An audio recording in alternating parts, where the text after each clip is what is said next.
Os destaques da semana entre os julgamentos do plenário do Supremo Tribunal Federal. Você, amigo da TV Justiça, já sabe. Você confere aqui na TV Justiça. É o Plenárias que está começando agora.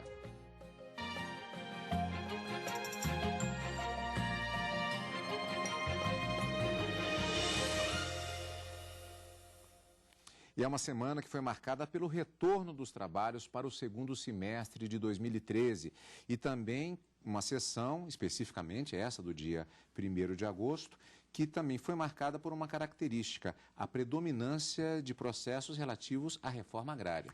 Desapropriação por reforma agrária foi tema de 3 mandados de segurança que foram julgados nessa sessão do dia 1º de agosto. Na verdade, um deles não teve o julgamento concluído em razão de um pedido de vista do ministro Ricardo Lewandowski, mas em relação aos outros, acabou se mantendo o decreto desapropriatório, na verdade, de 2 fazendas que haviam sido decretadas por fim de interesse social para a reforma agrária. E um outro tema também envolvendo matéria tributária, cobrança de aumento de IPTU por meio de decreto. Foi uma discussão bastante interessante. E é uma oportunidade justamente de falarmos a respeito das diferenças entre os processos, porque decisão que foi referente aos 2 primeiros processos julgados relativos à reforma agrária, devido às características entre os processos, esses 2 processos e o 3º mandado de segurança, que tinha uma diferença fundamental, os resultados caminharam de maneira diferente. Bom, mas nós vamos ver os detalhes todos no decorrer do nosso programa de hoje. Primeiramente, o Supremo Tribunal Federal voltou do recesso. Na sessão, o tema predominante, como já dissemos, foi reforma agrária. Na primeira sessão plenária do semestre, o ministro Luiz Roberto Barroso, empossado em junho deste ano, foi inclusive homenageado, participando pela primeira vez de uma sessão plenária. Vamos rever como foi na reportagem de Daiane Garcês. No início da sessão, boas-vindas ao mais novo integrante do Supremo Tribunal Federal, ministro Roberto Barroso. Eu gostaria de dar as boas-vindas ao novo integrante da Corte, eminente ministro Luiz Roberto Barroso, que, pelo conhecimento técnico, equilíbrio e destemor que demonstrou ao longo de sua profícua e já longa carreira acadêmica e profissional, certamente muito contribuirá para o aperfeiçoamento dos trabalhos jurisdicionais desta Casa. Muito bem-vindo, ministro Barroso. Os primeiros processos julgados nesse retorno das atividades foram 3 mandados de segurança que questionaram decretos da Presidência da República. Os atos consideraram 4 imóveis rurais no Mato Grosso do Sul e Ceará, com todas as condições para serem utilizados na reforma agrária. O primeiro caso envolveu a fazenda Dulcineia, no município de Chorozinho, no Ceará. A empresa Frambel, atual proprietária, pediu a suspensão do decreto que determinou a desapropriação da área. Alegou que o processo administrativo do INCRA, que resultou na classificação da propriedade como improdutiva, apresentou várias irregularidades. O Instituto teria notificado durante todo o tempo apenas o antigo proprietário, Pedro José Filomeno Gomes Figueiredo, o que impediu a defesa. E ainda, não teria julgado o recurso administrativo em que se questionou a decisão de que a fazenda era improdutiva. O INCRA não admitiu a instância recursal obrigatória, em detrimento da Constituição e da Lei Federal 9.784. De acordo com a Advocacia Geral da União, as notificações foram encaminhadas para o antigo dono porque no registro da terra ele ainda constava como proprietário. O INCRA notificou de todos os atos administrativos o então proprietário, o efetivo dono de imóvel, o senhor Pedro José Filomeno, que efetivamente exerceu o seu direito de defesa, apresentou recurso nos autos do processo administrativo. Os recursos foram efetivamente apreciados no âmbito da autarquia federal. A ministra Rosa Weber lembrou que Pedro Filomeno, na época, era cotista na empresa e o INCRA não errou ao notificá-lo. Concluiu no sentido de que isda a notificação da vistoria direcionada em 8 de maio de 2008 a Pedro José Filomeno Gomes de Figueiredo, recebida por ele em 15 de maio de 2008, porquanto, à época, como a própria impetrante admite, constava o nome dele, Pedro José, como proprietário do imóvel junto ao ofício de registro de imóveis da comarca de Chorozinho. O segundo mandado de segurança se referiu a um imóvel rural no Mato Grosso do Sul. Os donos ressaltaram que receberam de herança a propriedade no município de Servíria. Logo depois, ela foi dividida. Virou Fazenda Canoas 1 e 2. Por ter sido desmembrado, o imóvel não poderia ter sido visto pelo INCRA como uma grande propriedade improdutiva. A ministra Carmen Lúcia não concordou com o argumento e manteve o decreto. O voto foi seguido pela Corte. Tampouco, digo eu, merece prosperar o argumento de que as fazendas desapropriadas, Canoas 1 e 3, não poderiam ser consideradas pelo INCRA um imóvel único para fins de reforma agrária, porque o Supremo já assentou como jurisprudência, agora pacificada, no mandado de segurança 24.503, de relatoria do ministro Marco Aurélio, que, aspas, a teor do disposto no artigo 184 da Constituição Federal, o alvo da reforma agrária é o imóvel rural que não esteja cumprindo sua função social. No terceiro caso, a desapropriação de um imóvel rural em Acoriza, no Mato Grosso, houve empate nos votos e o julgamento foi interrompido. O diferencial analisado pelos ministros nessa situação é que a fazenda tinha sido invadida pelo movimento dos sem terra.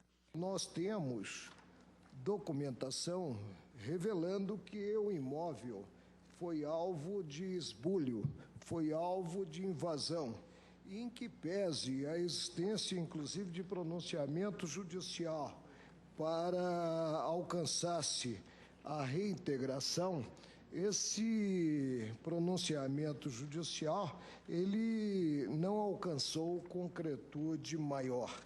Na mesma sessão, os ministros negaram recurso ao município de Belo Horizonte, que questionou uma decisão do Tribunal de Justiça de Minas Gerais.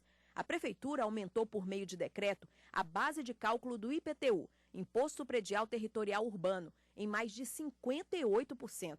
Com isso, indiretamente, o percentual da alíquota passou de 0,8% para 0,9%. Um contribuinte questionou isso no judiciário. A Justiça Estadual disse que esse aumento só poderia ser feito por lei e não por decreto. No Supremo Tribunal Federal, o entendimento foi mantido, com base até em decisões anteriores do STF a respeito desse assunto. Esse assim que a orientação assentada na jurisprudência do Supremo é firme no sentido de que o valor cobrado a título de imposto sobre propriedade predial e territorial urbana pode ser atualizado anualmente, independentemente da edição de lei, desde que o percentual empregado não exceda a inflação acumulada nos 12 meses anteriores. No caso em tela, todavia, assentou a decisão recorrida que o incremento no valor cobrado a título de imposto predial excede consideravelmente o percentual cabível em termos de atualização monetária. Bom, depois deste panorama geral, vamos fatiar os julgamentos da semana, mais especificamente da sessão do dia 1º. Começando com o mandado de segurança 28.160, a relatora ministra Rosa Weber. Agroindústria e Comércio de Alimentos Frambel Limitada, o mandado de segurança com pedido de liminar contra ato do presidente da República, decreto que declarou de interesse social para fins de reforma agrária imóvel rural denominado Fazenda Dulcinéia, localizado no município de Chorozinho, no Ceará. Vamos direto ao principal trecho do voto da relatora. Até o momento em que o antigo proprietário constava e ostentava esta condição no registro de imóveis, todos os atos de comunicação processual adequados, no caso, no processo administrativo, se fizeram na sua pessoa. E, segundo a jurisprudência da Corte, não inibe não inibe a edição do decreto expropriatório o não julgamento do recurso administrativo, justamente porque ele não tem efeito suspensivo. E, uma vez transferida a propriedade, foi intimada, como relatei, a impetrante da existência do processo expropriatório. Nessa medida, eu entendo prejudicado, e nessa linha, com essa compreensão, o exame do agravo regimental manejado pela União e denego a ordem, revogando a liminar. Bom, e o resultado foi que o plenário acompanhou o voto da ministra relatora por unanimidade. Por unanimidade, e mantiveram o decreto presidencial de desapropriação para fins de reforma agrária dessa fazenda. Foram vários argumentos trazidos pelo impetrante, a empresa que ingressou com esse mandado de segurança, e a ministra, inclusive, refutou uma das preliminares trazidas pela União em argumento de que o mandado de segurança não seria um instrumento cabível para discutir toda essa questão, mas acabou sendo refutado também esse argumento, mantido o decreto do presidente da República. O segundo processo de julgamento nesse dia também foi sobre reforma agrária. Mandado de segurança 26.087, relatora ministra Carmen Lúcia Tadami Kawata versus presidente da República. O mandado de segurança é impetrado contra decreto de 5 de julho de 2006, que declarou de interesse social para fins de reforma agrária imóveis rurais denominados Fazenda Canoas e Fazenda Canoas 3, localizados no município de Selvíria, no estado do Mato Grosso do Sul. Karina, outro processo, relatora diferente, mas temas semelhantes. Temas semelhantes também. Aqui o argumento era de que tratavam-se de 2 imóveis, 2 fazendas, e que o INCRA, no momento de fazer a vistoria, considerou as 2 fazendas como um único imóvel grande, uma grande propriedade improdutiva, e que isso estaria errado ao sentir dos autores do mandado de segurança. A ministra Carmen Lúcia, no seu voto, que foi bastante rápido também, entendeu que o Supremo já havia decidido sobre temas nesse sentido, e mesmo sendo 2 imóveis diferentes, mas dentro de uma contiguidade, sob um regime de condomínio, poderia sim ser considerado como uma unidade para fins de reforma agrária, e aqui também manteve-se o decreto do presidente da República. E vamos rever então o voto da ministra relatora, ministra Carmen Lúcia.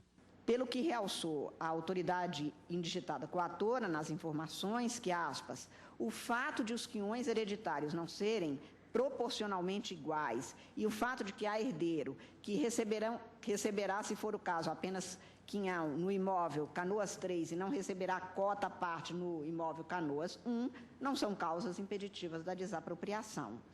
Fecho aspas. Por isso, senhor presidente, citando mais precedentes, também no que se refere a essa questão da manutenção do imóvel, ainda que venha a ser repartida pelos quinhões, eu estou na esteira da pacífica jurisprudência deste Supremo Tribunal Federal sobre a matéria, votando no sentido de denegar a ordem, prejudicados os embargos declaratórios que tinham sido opostos contra a minha decisão indeferindo a liminar. E também o resultado foi unânime, acompanhando o voto da ministra relatora. Nesses 2 casos, 2 processos, 2 mandados de segurança que tratavam de reforma agrária, os resultados foram semelhantes, diferente de um outro processo que vamos ver ainda hoje sobre reforma agrária, que teve um resultado diversificado. Nós vamos ver ainda hoje. Na sequência, nós tivemos o julgamento de um recurso extraordinário de número 648.245, de relatoria do ministro Gilmar Mendes. Município de Belo Horizonte versus Ademar Ferreira Maciel, um RE, um recurso extraordinário, que foi apresentado pelo município de Belo Horizonte contra acórdão da 8ª Câmara Cível do Tribunal de Justiça do Estado de Minas Gerais.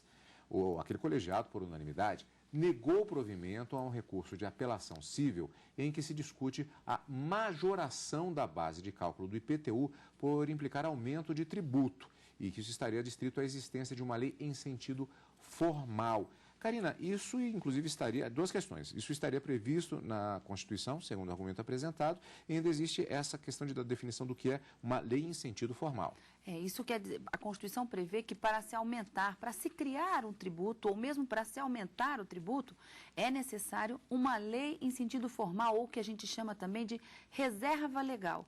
É preciso que o Poder Legislativo respectivo elabore a lei para criar ou aumentar aquele determinado tributo. E nesse caso, o aumento teria sido feito por meio de decreto do prefeito do município de Belo Horizonte. E que isso, então, portanto, de acordo com os argumentos trazidos, não poderia ser feito por violar a Constituição. E, nesse sentido, manifestou-se tanto o Tribunal de Justiça do Estado de Minas Gerais, como também o Supremo Tribunal Federal na sessão da quinta-feira, do dia 1º de agosto de 2013. Em que sentido? O ministro Gilmar Mendes disse o seguinte: se fosse apenas para atualização do valor, da correção monetária do valor venal do imóvel, poderia ser feito por meio de decreto. Mas como se tratava de majoração, de aumento dessa alíquota da base de cálculo, teria que ser feito por meio de uma lei. Uma lei que teria que ser aprovada pela Câmara de Vereadores, que é o órgão legislativo dentro do município. Sendo o IPTU um tributo municipal, a Câmara teria que legislar sobre essa majoração, sobre esse aumento. Isso que nós falamos que é uma lei em sentido formal e atendimento do princípio da reserva legal. Matéria tributária, portanto, em julgamento no plenário. Vamos direto ao voto do relator. A orientação assentada na jurisprudência do Supremo é firme no sentido de que o valor cobrado a título de imposto sobre propriedade predial e territorial urbana pode ser atualizado anualmente, independentemente da edição de lei, desde que o percentual empregado não exceda a inflação acumulada nos 12 meses anteriores. No caso em tela, todavia, assentou a decisão recorrida que o incremento no valor cobrado a título de imposto predial excede consideravelmente o percentual cabível em termos de atualização monetária, que foi destacado agora na fala da eminente subprocuradora. Em vez de aplicar o percentual de 5,88%, correspondente à variação do IPCA e IBGE entre os meses de janeiro e dezembro de 2006, a Fazenda Municipal de Belo Horizonte, por meio do decreto, majorou o valor venal dos imóveis em questão em mais de 58% no ano de 2006. A cobrança assim majorada representa, por via oblíqua, aumento de imposto sem amparo legal, o que justifica a revisão do lançamento tributário, como se procedeu na instância aquar. O acordo, portanto, não destoa da jurisprudência desta Corte, razão pela qual não merece reforma. Diante desses argumentos, concluo que é inconstitucional a majoração do IPTU sem edição de lei em sentido formal, tal como decidiu o acordo recorrido, e nego o provimento ao recurso. Karina, e qual o resultado no julgamento deste RE? Eles mantiveram, portanto, a decisão do Tribunal de Justiça, no sentido de que é preciso, sim, lei para se aumentar esse tributo. Portanto, esse recurso extraordinário, como tem repercussão geral, essa decisão se aproveita a todos os outros recursos que estavam pendentes aguardando o resultado desse julgamento e que questionava justamente o aumento do valor venal do imóvel para fins de pagamento de IPTU no município de Belo Horizonte. Na sequência, nós tivemos o retorno do tema reforma agrária no plenário do Supremo Tribunal Federal. Como nós vimos na reportagem de Daiane Garcês, entre as ações sobre reforma agrária previstas na pauta desta quinta, havia também ainda, portanto, um mandado de segurança contra um decreto presidencial que desapropriou uma fazenda no Mato Grosso. Antes do julgamento, a repórter Ana Paula Ergang conferiu o tema. Vamos ver. O mandado de segurança questiona decreto que declarou de interesse social para fins de reforma agrária um imóvel rural que fica no município de Acorizal, no estado do Mato Grosso. Para a defesa, o decreto é nulo. Porque tem por base um processo administrativo que apresenta vários vícios de formalidade, que vão desde a inexistência de intimações do próprio proprietário do imóvel para acompanhar esse procedimento administrativo, a questão de nulidades, a conclusão da própria perícia, das próprias vistorias que foram feitas. A Advocacia Geral da União defende o decreto e alega que a propriedade jamais foi produtiva, não cumprindo sua função social. O grau de utilização da terra e o grau de eficiência da exploração, os níveis alcançados foram de 0%. Quer dizer, essa propriedade, ela nunca foi produtiva. E isso fica muito claro nos autos. Daí a total possibilidade de ser objeto de desapropriação para fins de reforma agrária, porque essa propriedade não estaria atendendo à sua função social na linha do que estabelece o artigo 184 da Constituição. O relator do caso, o ministro Marco Aurélio, votou para tornar insubsistente o decreto presidencial. De acordo com ele, o fato de a fazenda ter sido invadida criou um obstáculo às vistorias realizadas. Karina, nesse processo que foi retomado o julgamento na sessão da quinta-feira, o ministro Marco Aurélio, relator que já votara, ele repetiu o voto. Por quê? O julgamento começou em 2010 e naquela ocasião, depois do voto do ministro Marco Aurélio, o ministro Dias Toffoli pediu vista de forma antecipada. Então, teria que ter sido trazido o processo a julgamento nessa semana com o voto vista do ministro Dias Toffoli. No entanto, ele participou, ele se manifestou no processo quando era advogado-geral da União, e aí declarou-se impedido de proferir o seu voto à decisão nesse mandado de segurança. Assim sendo, como nós tivemos o ministro Luiz Roberto Barroso, novo integrante da Corte, ele até sugeriu, o ministro Ricardo Lewandowski sugeriu que fosse feito um novo relatório, talvez um pouco mais sucinto. E por isso, o ministro Marco Aurélio reafirmou o seu voto proferido anteriormente, em que ele concedia a segurança, justamente trazendo a informação de que a fazenda estaria invadida, isso teria ficado comprovado para o ministro Marco Aurélio, e que ao fato de estar invadida, poderia prejudicar essa produtividade e que, portanto, a fazenda não poderia ser desapropriada nos termos da lei. Fazenda invadida não pode produzir, não pode ser desapropriada. Mas o ministro Luiz Roberto Barroso abriu a divergência e o processo acabou sendo suspenso em razão de um pedido de vista do ministro Ricardo Lewandowski. Então, vamos rever. É o julgamento da sessão desta quinta-feira, dia 1º de agosto, mandato de segurança 25.344, relator ministro Marco Aurélio, Celso Biancardini Gomes da Silva versus presidente da República. Direto ao relator, ministro Marco Aurélio, que fez uma resenha do voto já apresentado, portanto, para a continuidade do julgamento. Ele fala exatamente da questão do chamado esbulho ocorrido na área, que teria inviabilizado a desapropriação. Vamos rever.